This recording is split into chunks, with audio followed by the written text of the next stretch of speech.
Right, let's talk police, shall we, and tasers. Do you reckon police should be armed with them in this country? It's all broken out again in a row because a man was shot with a taser. He fell 5 floors to his death. What do you make to this, Scarlett? Do you think there should be a standard issue? Well, they're not really standard issue, but do you think they should be part of the police's... OK, I think the police need to know how to use them and not abuse them, and I think that there have been incidents where tasers have been used utterly wrongly. Frankly, I would rather have a taser than a gun. I mean, that's what I find really scary, is guns on the street, because for some reason that I've never understood, and I'm thinking of the American police, by the way, not the British, when they use guns, they shoot to kill. They don't shoot to injure, whereas the whole point about a taser is you're just trying to disable somebody. I mean, I think they should be used, as you say, they should not be standard issue. No, I think they should be standard issue. I do. I would not walk the streets of this country with the absolute state of some of the stuff that these kids carry down their pants these days. I would not put myself in the way of that without, at the very least, a taser to protect me. So I would say, I would go further and say I want more tasers to protect the police, not less. Well, I think we need to use it properly. Thank Sorry, you. Alex. Sorry. Pleased that there's an educated person on the panel. Thank you. Educated people on the panel. Carry on, you go. So where do you stand? Did you hear him, everyone, there? Because he only did it quietly under his breath. He was correcting my grammar there. Thanks, Sorry, Alex. Michelle. Go on. I think I'm comfortable with the compromise that we have in finding some other thing to arm. And the police have to have some form of ability beyond that of the general public, but that is not firearms. So I'm with Scarlett that I think it's far better to have an unarmed, in that sense, police.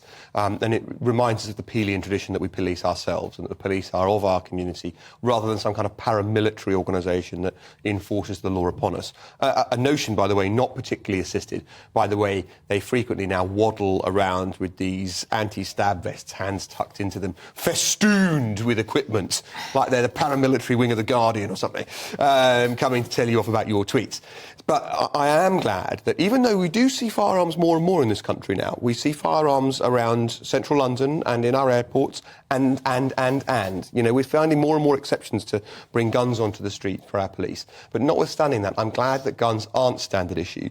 And I'm basically content with the compromise that tasers are, or might be, in your example. If I was Prime Minister, there would be, but they're not. With this case that you're talking about, I'm afraid, I don't mean to be callous or flippant, but accidents do happen, and I'm sure that the officers didn't mean for this person to fall off a building having been tasered. They were meant, I assume they were meaning to pacify that person and restrain that person. But I would also agree with Scarlett in that the big question here is about training and protocol and procedure, rather than whether they should have them or not. They should have something short of firearms that means they're better equipped than the average person. What I also found an interesting dynamic to these kind of conversations is, where is the line of responsibility? So we always see these kind of horrific scenes that are unfolding, and we see all this footage, the body cam footage, and these scenes are awful, and they're bad enough watching them from the comfort of your living room. And then I watch these officers and I think, gosh, to be in that situation, real time, you're frightened, you don't know what this person is, they're unpredictable, they're charging at you with a knife or whatever it is, and they act instinctively, and then this person might, unfortunately, and unintentionally go on and then die. Everyone then becomes armchair police officers going, oh, he was in the wrong, da-da-da-da. But where is the line of responsibility? So if you do taser somebody with, I want to say good intention, what I mean is the right intention, which is to protect the safety of all, and then sometimes it goes wrong, should that police officer then be held accountable essentially for manslaughter? So go ahead. Well, I do think it's all about training. I mean, when you say their instincts are different from ours because they're trained. I mean, the whole point about policing is that they're not,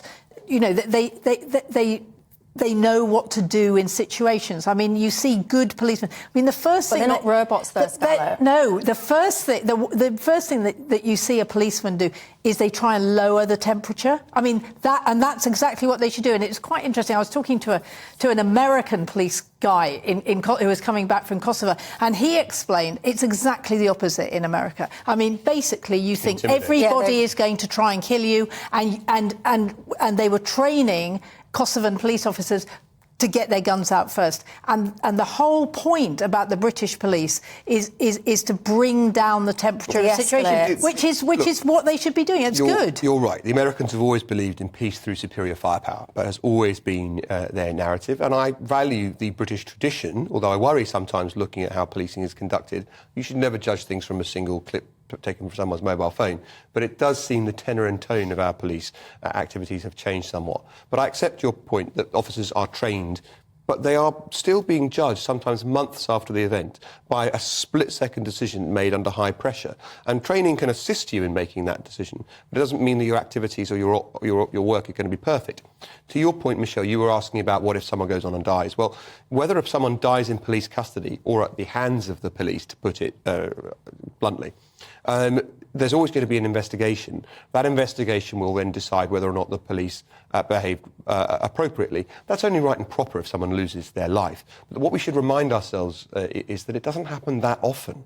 That's why people are able to evaluate these things robustly, properly, and in a proper investigation. It's not something that happens dozens of times a day or a week or a month. It's very uncommon for someone to die under the hands of the police in the UK. Few and far between. Would you be a police officer if you did not have adequate protection? You might not think that a taser is adequate protection. You might think you don't need that. You might be in my camp and say, not on your Nelly would I be running towards danger if I didn't, at the very least, have a taser. GB Views at gbnews.uk is how you reach me.